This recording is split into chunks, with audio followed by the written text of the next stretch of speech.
Okay, we should be live here shortly. Sarab, thank you so much for being here on time and early. Early on time, kind of the same thing. Today is National Handwriting Day in the United States. And I don't know if this really applies to the rest of the world because it says national in its name. But I know that here in the United States, it is considered National Handwriting Day, and so we are a great representation of the intentions behind that day. Although I know that since it was somewhat started by the manufacturing companies for writing utensils, it's an attempt to sell more pens and pencils and all that good jazz.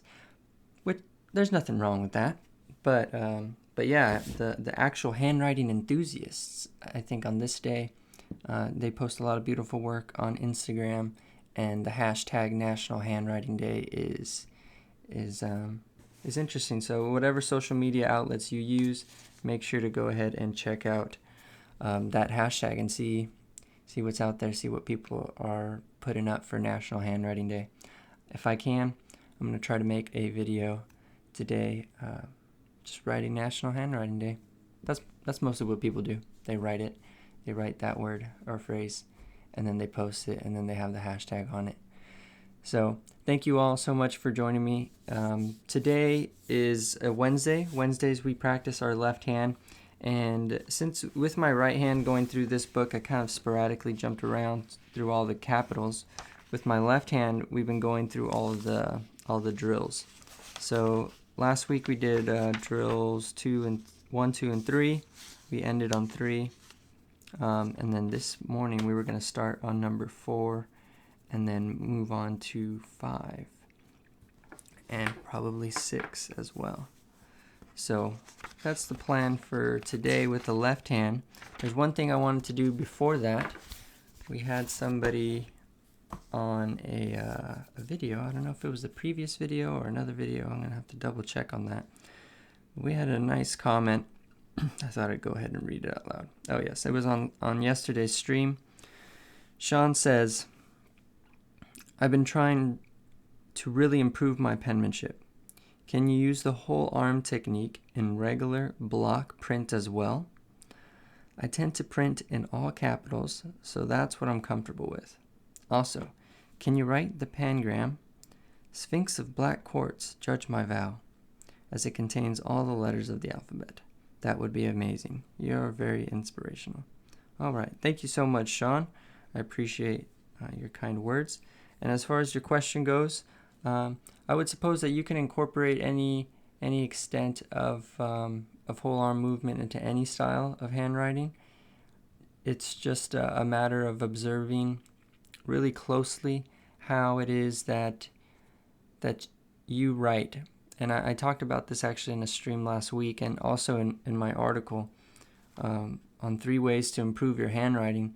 But if you're attentive and paying attention closely to the movements that you're using in your own style of writing, you can begin to hone in on those movements and really begin to simplify as well. I think part of the reason sometimes that we might have sloppy handwriting is that the movements that we're using are inconsistent, and so although they may be very similar, they're not identical, where we can really begin to hone in on the movements that we're using while we're writing in order to make a consistent set of movements, and in that way we can create more consistent handwriting as well. And what I mean by that, finger movements, arm movements, wrist movements, just understanding which movements you would like to use and which ones are also most effective for your handwriting. So I'm doing everything left-handed today because it's my left-handed day.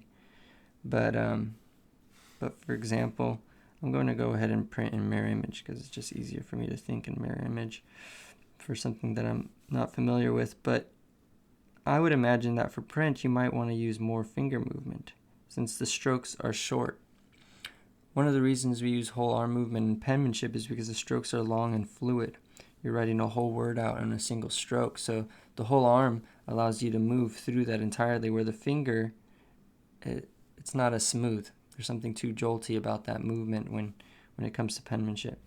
However, you could use something more like a wrist swipe, but you'll notice that it's more practical when you're picking up the pen with every stroke to use more finger movement and maybe minuscule amounts of arm movement. So what I would say is just really begin to observe closely what types of movements you're using when you're writing in print, and then see if you can incorporate some arm movement into those already established movements. So for example, maybe on your downstrokes, rather than using so much finger, you'll use more of your arm to pull the pen down and create that stroke.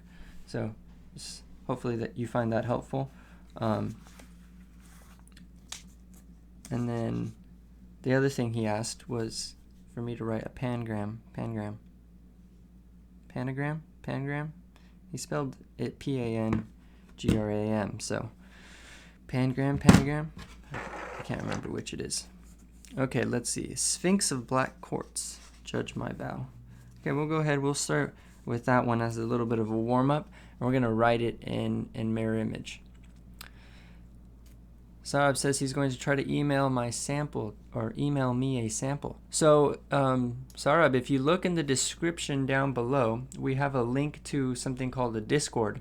And in the Discord channel, we have different tabs, and you can actually post your writing sample there. So if you're interested, you can go down and join that Discord, and we have several other people from the YouTube videos who are interested in handwriting, who are in the Discord sharing their writing samples, as well as sharing resources and just having general discussion around handwriting. So I welcome you to join that.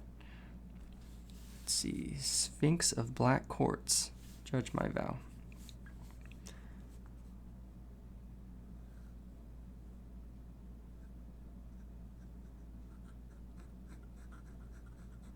I've been trying out this Falcon, this Pilot Falcon as an eyedropper, so I got rid of the converter.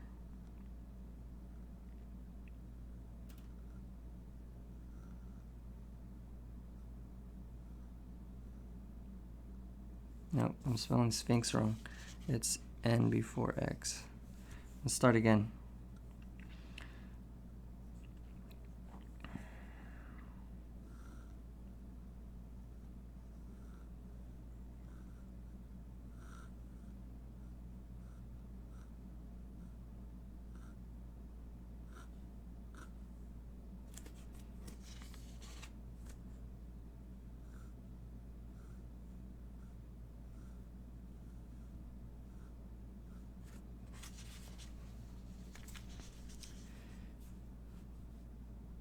Oh, I forgot once again. Here we go. Put on the jams for you guys. I guess that means the stream has officially started when the music starts.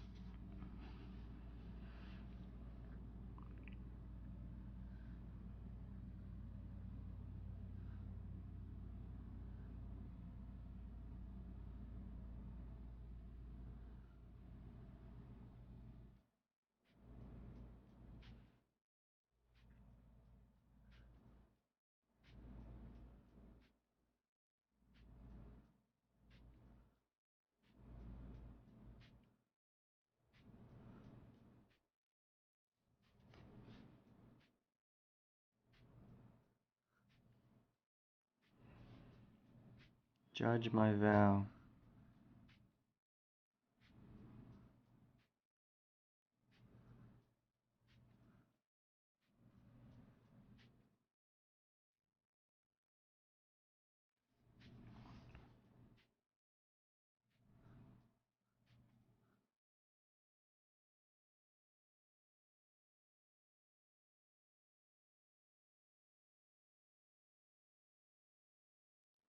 Okay.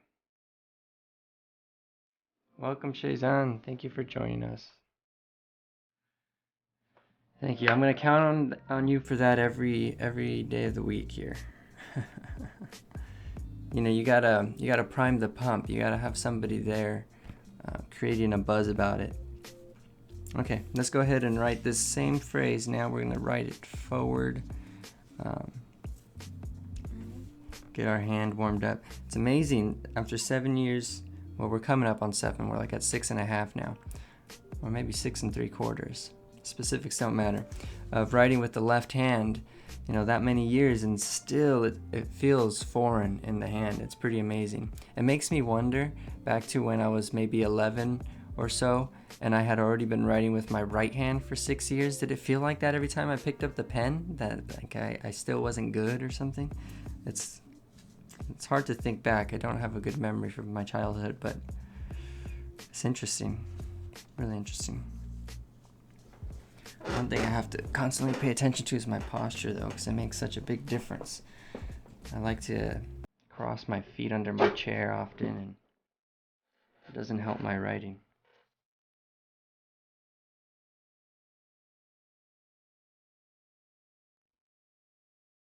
How's the exposure on this? Is it too bright?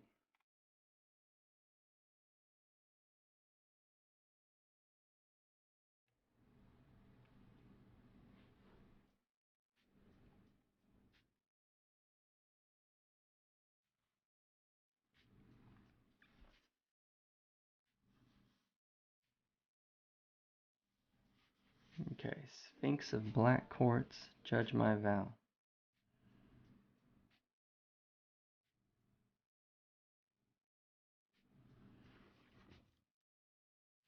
Don't judge my left hand, guys.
Judge my vow.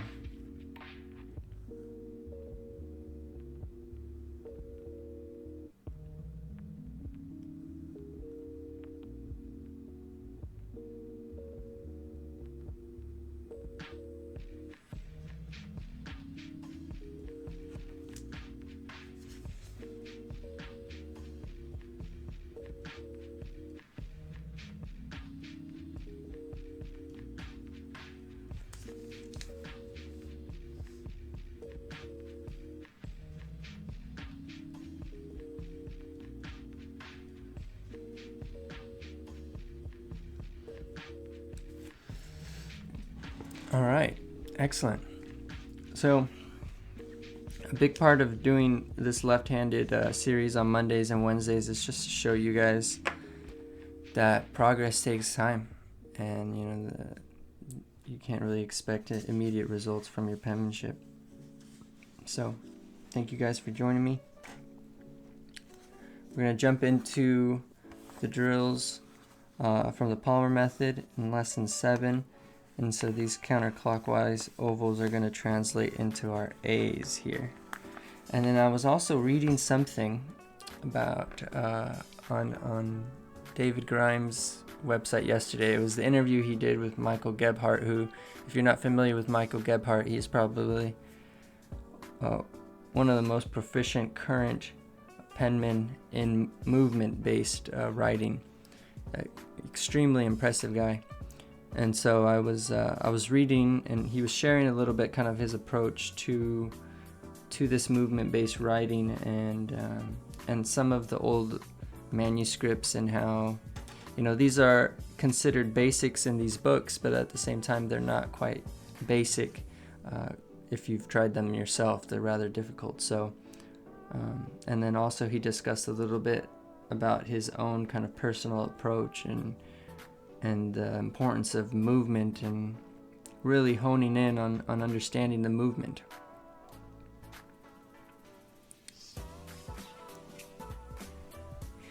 So I'm taking in what I read yesterday a little bit, and I'm trying to consider how I can better apply that into my own writing practice here with the left hand, as well as the right hand.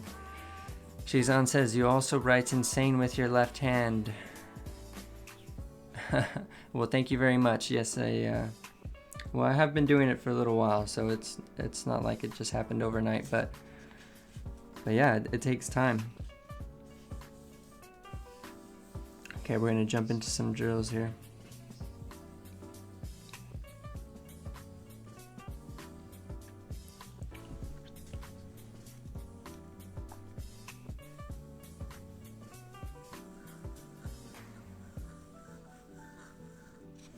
So we want more of a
let's see some of the comments here.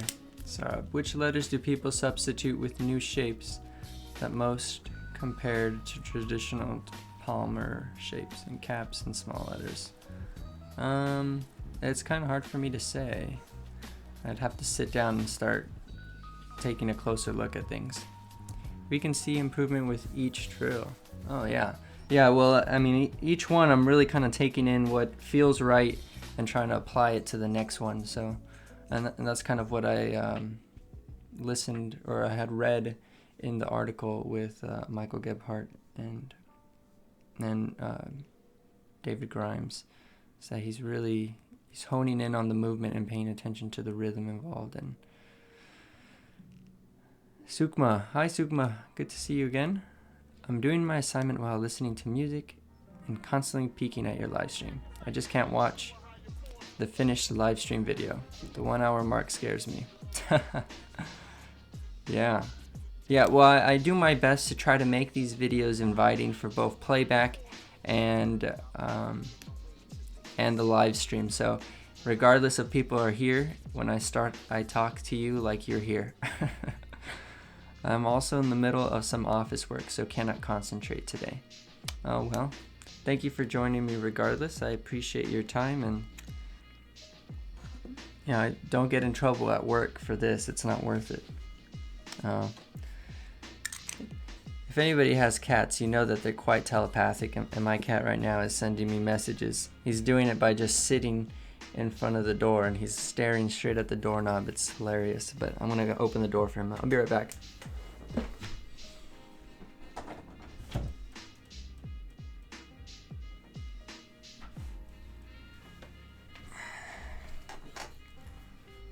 Okay. Sorry for that. I don't think I'm going to be able to let him in here anymore for the streams. He's too distracted. In the mornings he doesn't want to stay put. He wants to do whatever he wants to do. Okay. Back to these drills. So if I'm looking at these drills, and what Palmer's actually doing is he's setting his spacing, so every drill is touching the one prior to it. And so what I'd like to do in this next round is really pay close attention to how I can make this spacing correct and have each oval touch the prior.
So we did a little bit better on our spacing that time, but I'm seeing that my ovals are becoming more circular and less oval-like.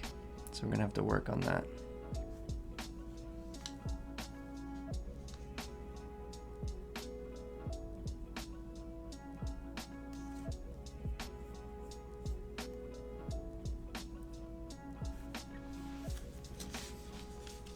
I think maybe if I angle my paper a little bit more, I think I'm coming at it too straight.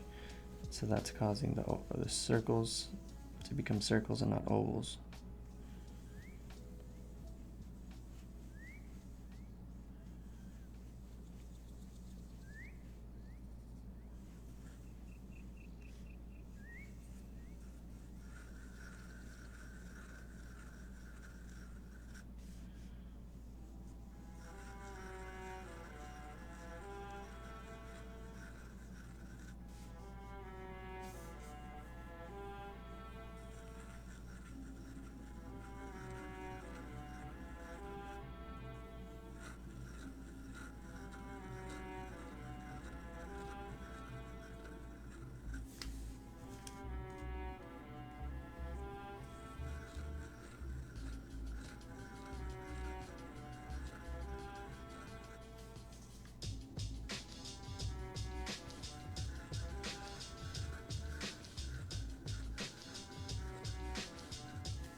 Okay.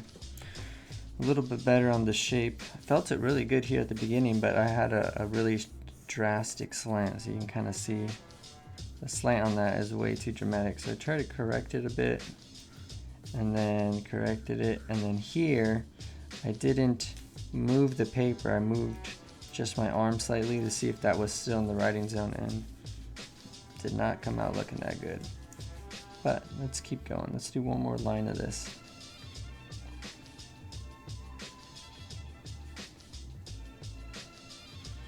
And the reason I'm doing a counterclockwise rotation. So the reason for that is we're going to move into our capital A after this, and the capital A uses a counterclockwise rotation. Do I recommend LaserJet paper or layout paper for practice? I don't know. I guess it would depend on the ink that you're using. Honestly, all of this can be done with a ballpoint pen. I just use the fountain pen because I feel like it. Excuse me.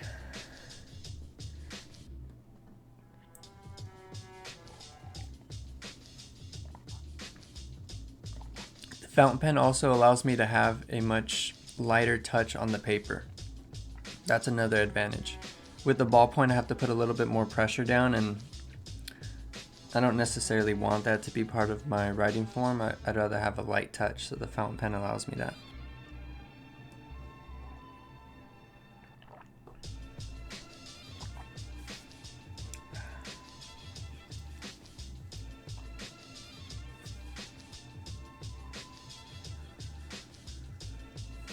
My oval there it's too slanted. It should be a little bit more upright. And I'm not quite sure how to fix that. Just have to put more emphasis on this upstroke and getting that correct.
Okay, I'm feeling much better about these compact ovals.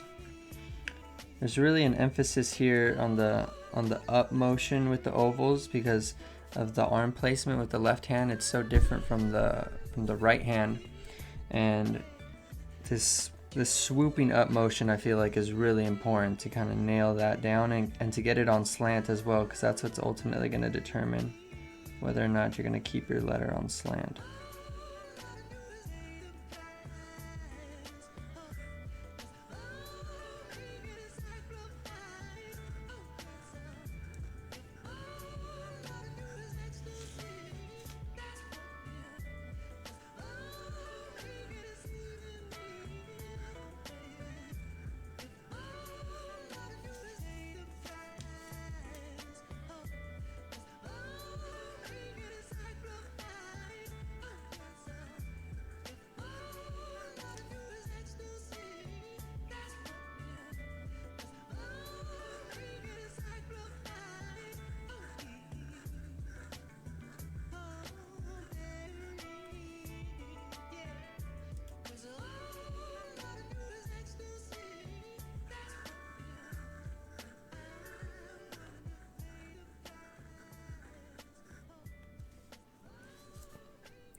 Fountain pen nibs tend to be pretty smooth. You shouldn't typically experience any sort of digging into the paper.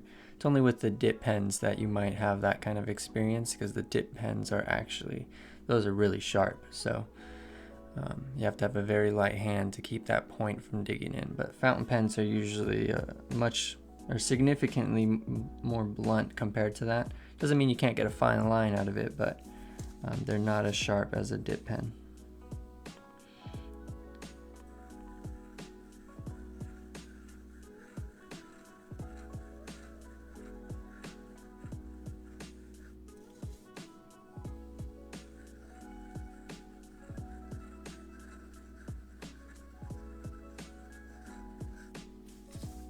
Okay, let's move into this letter A.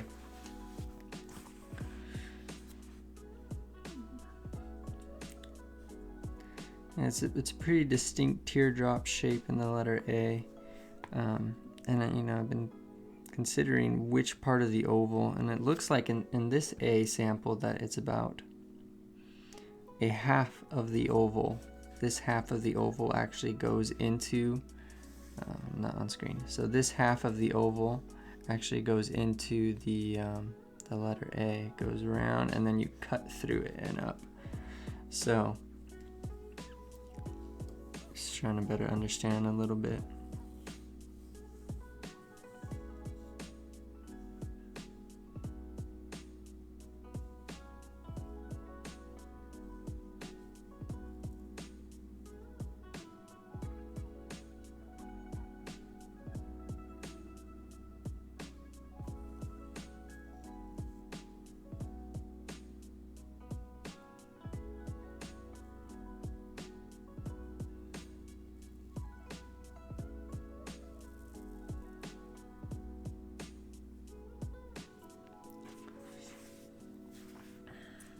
So the way he's recommending that you do this drill, you're going to start on the outer edge of your writing zone. He says do 6 ovals, and then on the last one let go, and then come back into the other A and do the last oval. So you do 6 ovals here, kind of generating energy in the muscle. You let go, and then you go into the letter A. So we're going to see how this works with the left hand, because all of these directions are for a right-handed person. And this direct oval counterclockwise direction is significantly difficult with the left hand.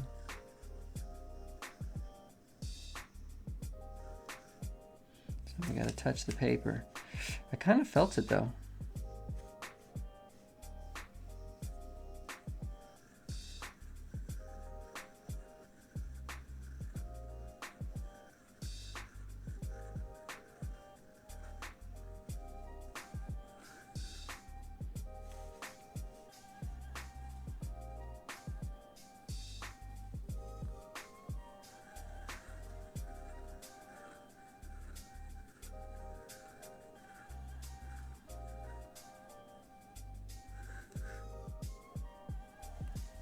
Interesting.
Starting to feel it a bit.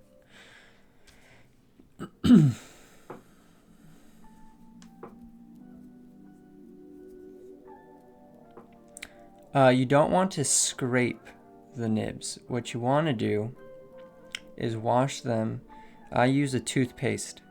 So for the dip pens, in order for them, because they come with a coating that keeps them from rusting, so they're kind of I think it's like an oil type of coating or something, but it doesn't allow for the ink to hold. It's going to run right off.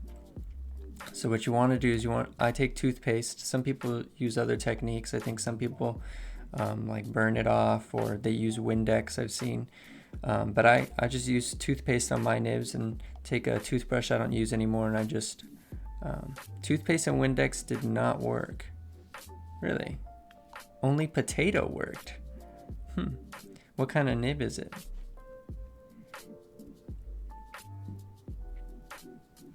Well, you can find probably some content specific for each nib, so when you buy a nib, just go ahead and Google how to prepare that nib online, and I'm sure somebody's making really. That's strange. I've never had any trouble with toothpaste before. It's always worked for me. You might just have to give it a good like a good brush.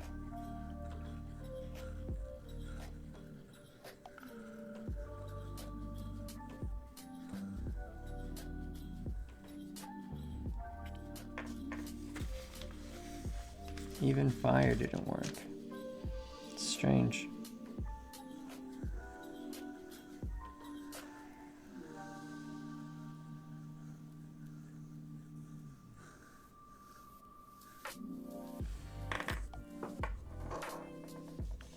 That worked, huh? That's interesting. I had never heard of that technique, actually. Do you know the brand of the nib?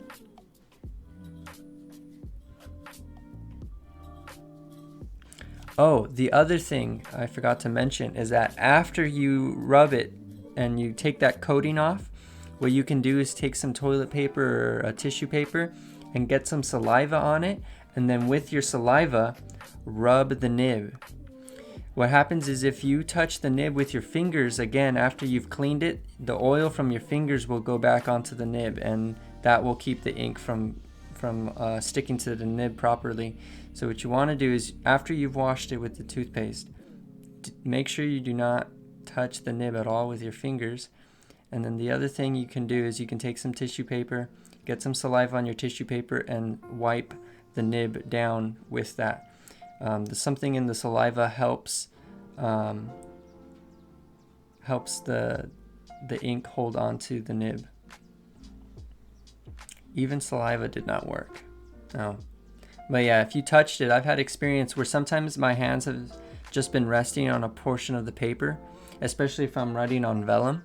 If my hand is touched a portion of the paper for too long, or I've been resting my hand or something, the oils from my skin will transfer to the paper, and the ink won't even want to stick to the paper. So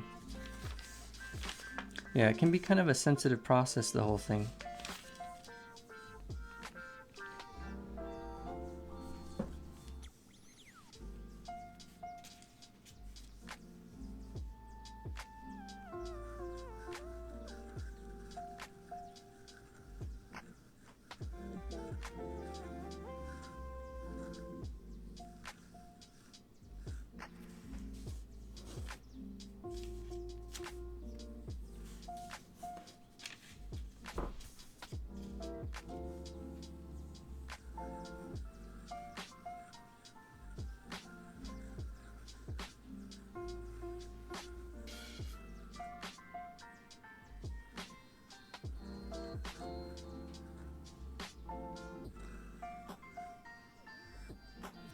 Now we're getting closer. We're getting closer.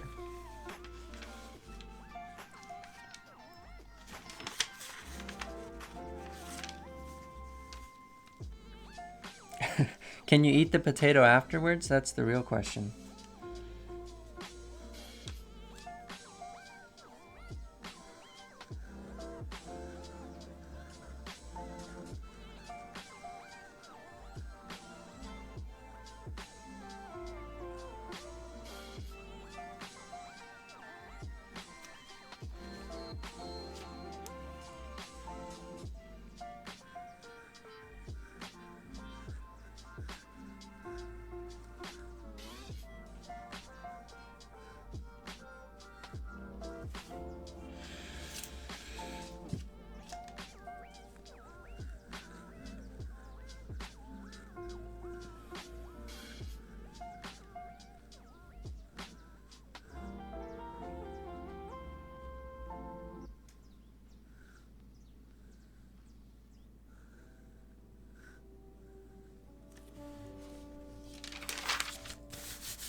No, we cannot eat that.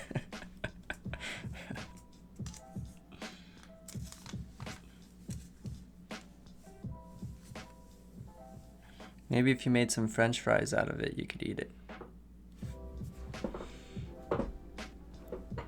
Yeah, Saurabh says that that it worked for him, that nothing else worked, but the potato worked. That's funny. I still would like to know what kind of nib that is that you used.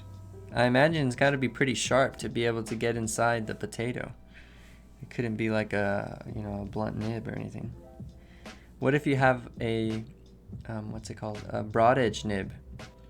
Can you use a broad edge nib? Would that work, you think, inside a potato? I don't think it's sharp enough to go in.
Cherries, major run. No one had a run like mine's. No one.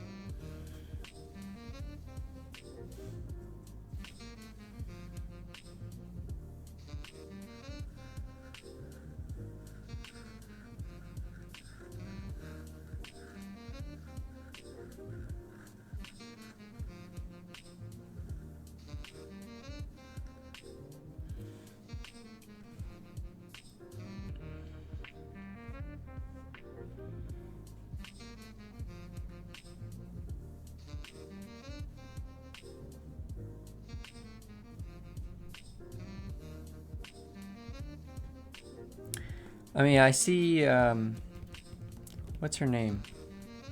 There's a really impressive calligrapher on Instagram who uses nibs with cages on them, and I see her clean her nibs with Windex. That's what I see. I think she mixes a little bit of Windex and water, and that's what she uses to clean her nibs.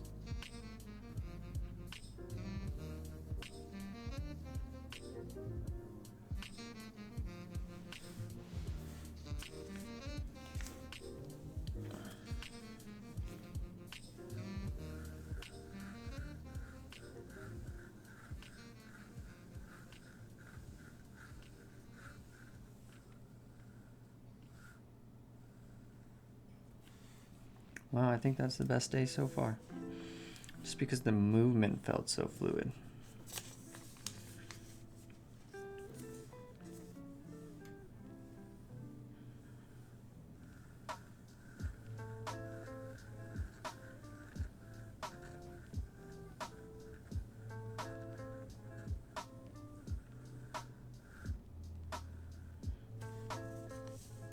Okay, starting to make a little bit of sense.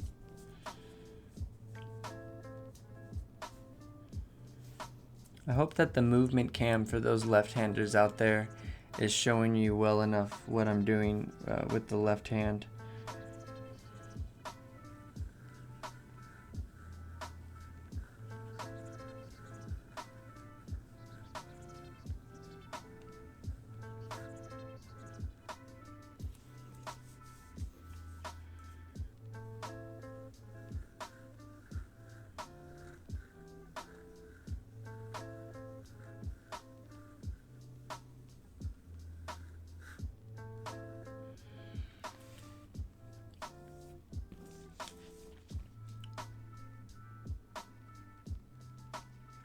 Oh, he's talking about the oil coating that comes on nibs to protect them from rusting. That's what he's trying to get off so that he can get the ink to hold to the nib. So apparently a potato, as of right now, is the best way to clean a pen. A pen nib, I should say.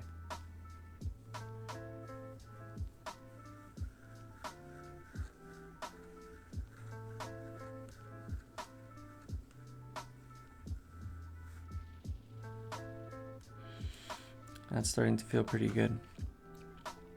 Yeah, back in the day, the whole pen, like the part that you held here, this was only called the pen holder, and the tip of the pen was actually called the pen.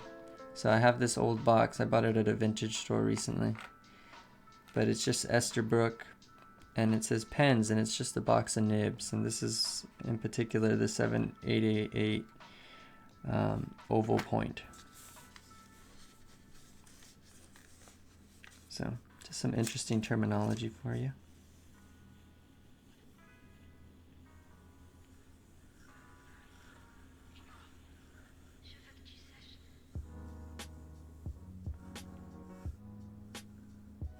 Oh, I'm starting to feel it.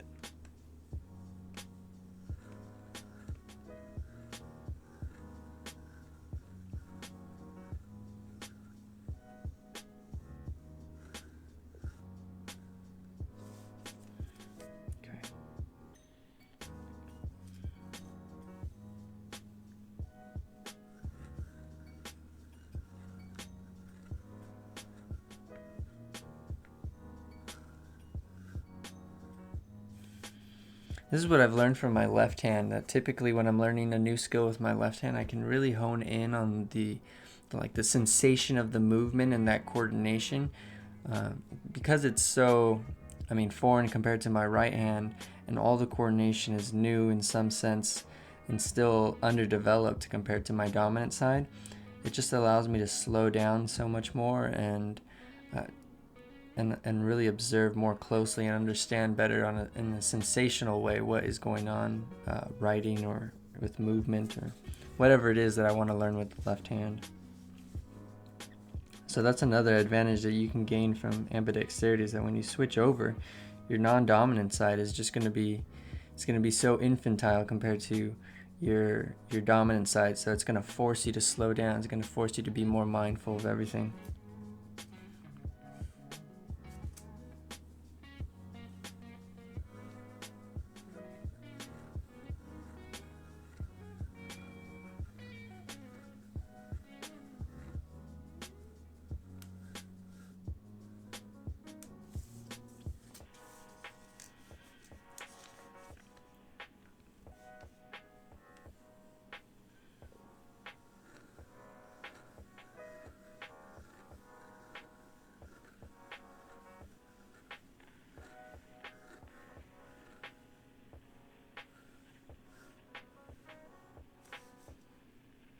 Maybe I should get a new sheet of paper because I won't be able to see too well. I'll cover that paper later.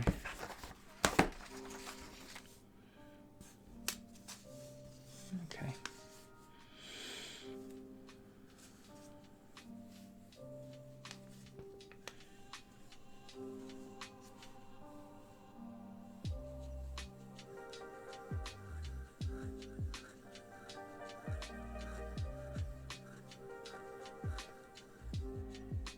Going the wrong way. See, that clockwise rotation feels so much more natural with the left hand for some reason.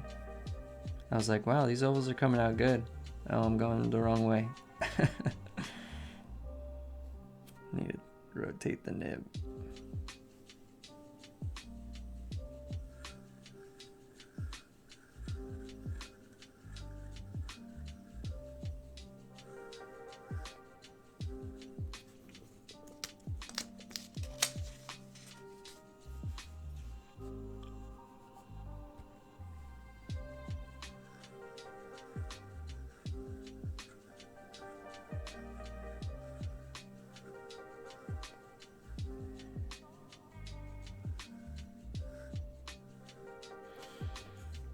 pretty nice, eh? I'm gonna have to work on that exit stroke a little bit. I get shaky there.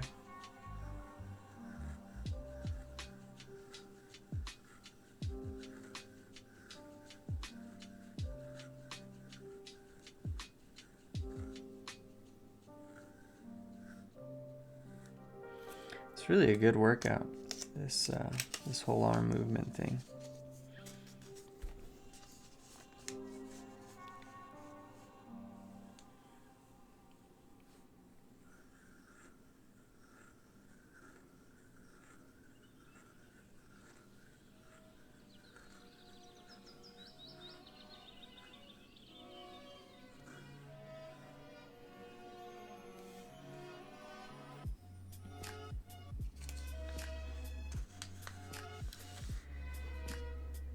Thanks, Shazan. I respect every left-hander after I realize how much effort they did just for not smudging their hands while writing. How about your right, Dan? Is it easier to do clockwise rotations or counterclockwise loops? It's actually it's easier to do counterclockwise with the right hand. So for the right hand, if I'm writing forward, the counterclockwise rotation matches the A, so it's this way around. So it's actually an easier rotation for me. Compared to this one, I do more of a, I tend to be a little bit more slanted and elongated when I turn the other way with the right hand. So the left hand is the opposite for some reason. But I think it's because, I'm not entirely sure why, but I have a feeling it has to do with something of the shoulder socket and the rotation. So when I'm trying to write forward like this rotation is opposite of what I want to do. And say if I were to be writing in mirror image and mirroring my form, this rotation, which is more difficult, would be the rotation that is the A. So I guess the mirror form of the writing, I don't know, I'm having a hard time putting this into words, but it's, yeah, counterclockwise is actually more, it's easier for me to do with the right hand.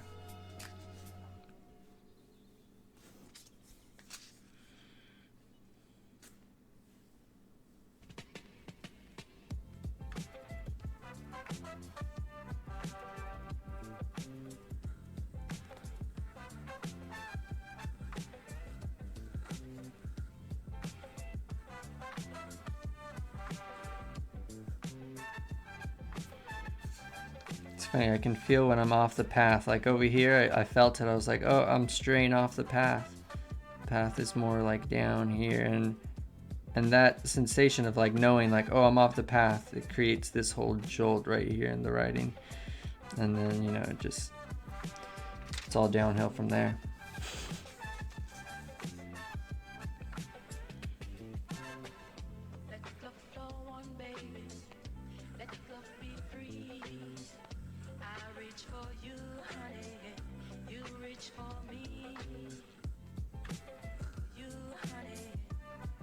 It's a little better. I really like this tail on the A to have that overhang stroke.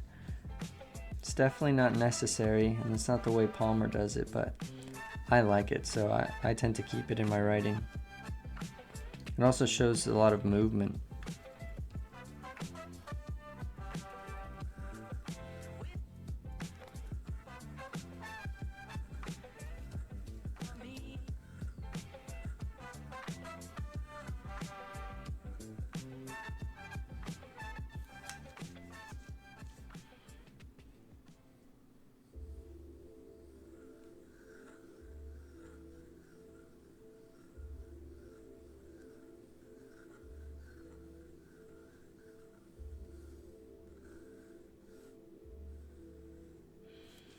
Pretty good.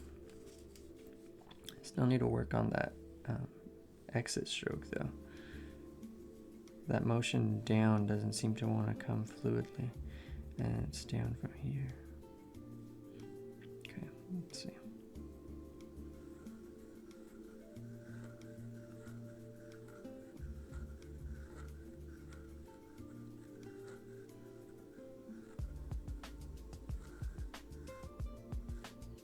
That's better. The exit stroke is a lot better there.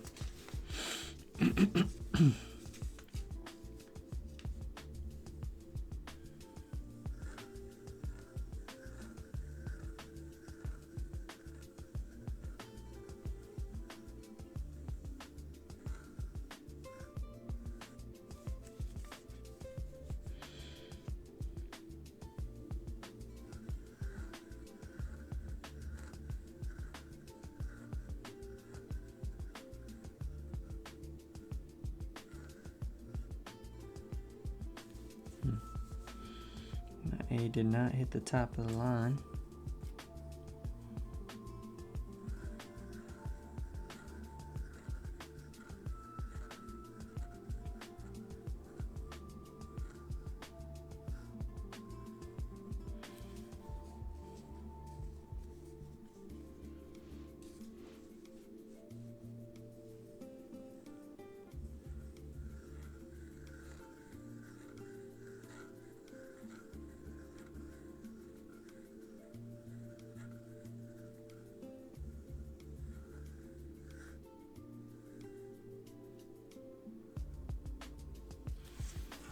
They're getting better. I can feel them getting a lot better. Now I need to really hone in and understand movement.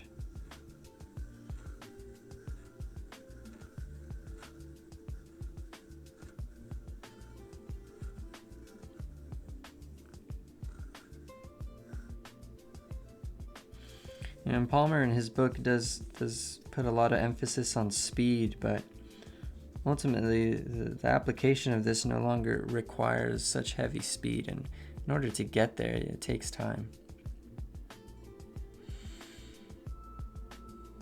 Potato paste. That's probably a good idea. No, it's my pleasure, Saurabh. Thanks for joining us.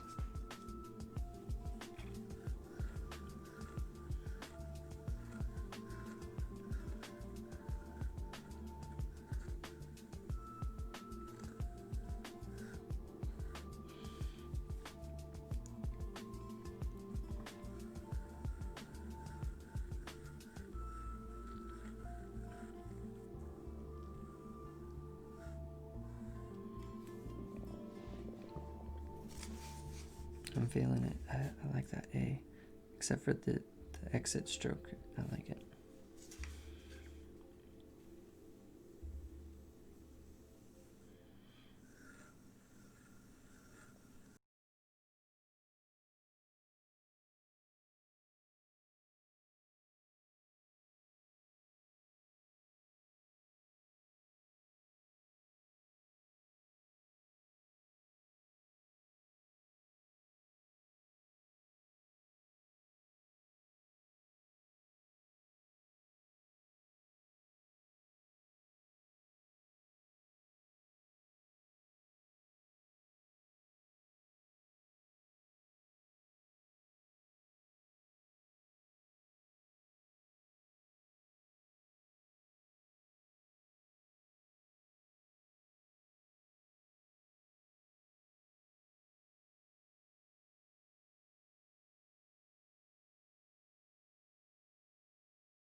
Alright, let's go ahead and do just some A's without the ovals prior to it and see how that feels.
That looks pretty good.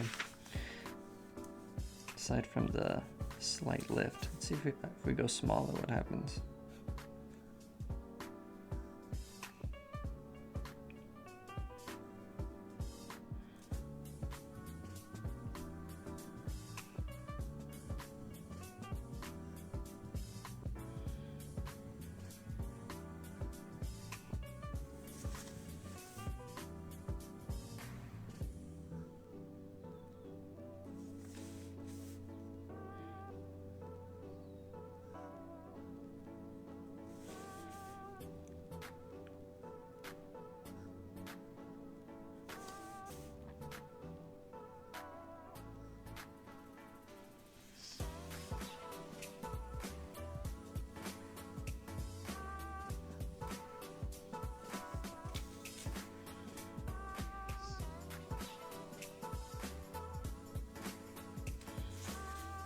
Looks pretty good there.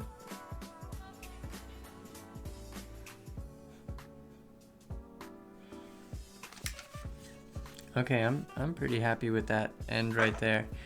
I'm gonna go ahead and pull out the first sheet to just kind of show you guys where we started today in an hour's time. So this was our first oval of the day, right? And you can see it just looks horrendous compared to what we were doing here close towards the end. And really it just, to get this kind of result in an hour's time, I noticed that you really have to be paying close attention to what you're doing, what kind of movement you're applying, and honing in on what's working and discarding what isn't working for you. So it's I think a really personal thing. So you have to find what sort of movement is suitable for your whole body structure. Things are going to vary from individual to individual, and I know that that's one of the things that they mentioned in when talking about Spencerian and Palmer, and compared to some of the more calligraphic styles of script such as copperplate, is that this is very unique and individual. So everybody can have kind of their own spontaneous movement that varies from the standard. So, don't feel hesitant to try things that are a little bit different than, say, exactly what is recommended in the Palmer method or in the Zanerian script on movement writing, or E.C. Mills version. So, yeah, thank you guys all for joining me so much today. I think we had a good session today. I feel pretty happy with the progress we made. I mean, look at that A at the very end there. I think that's the best left-handed A I've ever made in my life. Like, look at that. Look at that thing. It's quite nice, isn't it? I'm really happy. I mean, this whole row is okay. It's enough for me to be happy with at the end of today's session. So thank you guys so much for joining me. I hope you all have a good National Handwriting Day. Don't forget to make your National Handwriting posts on social media. And if you are interested, we also have a Discord channel where you can go down below and you can join that Discord channel and add writing samples. You can add handwriting resources. We would love to have you there. And you can also discuss things related to handwriting. So yeah, thank you very much. We will see you all next week. Oh, Sarab asks, do you know of any font which matches Palmer's? So Palmer method, this Palmer method is actually known as Business Cursive. So if you look up Business Cursive, E.C. Mills, the Zenarian movement writing, all of those match Palmer. So Palmer just got, for some reason, the fame, but it's actually called Business Cursive. So the font is called Business Cursive. Yeah. All right. Thank you guys very much. We'll see you all next. Oh no, we'll see you all tomorrow. I'll be back here tomorrow. We'll be practicing with the right hand tomorrow. Okay. Take care, everyone.